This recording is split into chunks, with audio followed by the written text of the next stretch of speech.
Bismillahirrahmanirrahim. Assalamualaikum sahabat-sahabat TZ. Kami daripada syarikat Top 5 Binary Consultant akan menjalankan kursus online Safety at Workplace. Di antara objektif kursus keselamatan di tempat kerja adalah pertama, memahami tentang keperluan perundangan. Kedua, mengetahui dan menyedari tentang tanggungjawab majikan dan pekerja. Ketiga, kesan dan implikasi kegagalan pematuhan. Keempat, jenis-jenis hazard dan kategori hazard.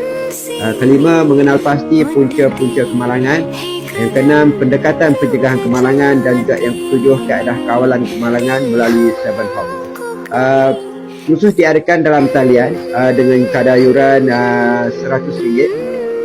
Bermula pukul 9 pagi hingga 5 petang. Siapa yang berminat boleh hubungi admin kami melalui WhatsApp di 013-628-2365 628-2365 ataupun TZ di 013-397-4794. Kami juga ada berdaftar. Kami juga ada daftar dengan HRDF dan 5 CEP daripada JKKP. Kita ada daftar dengan HRDF untuk claimable.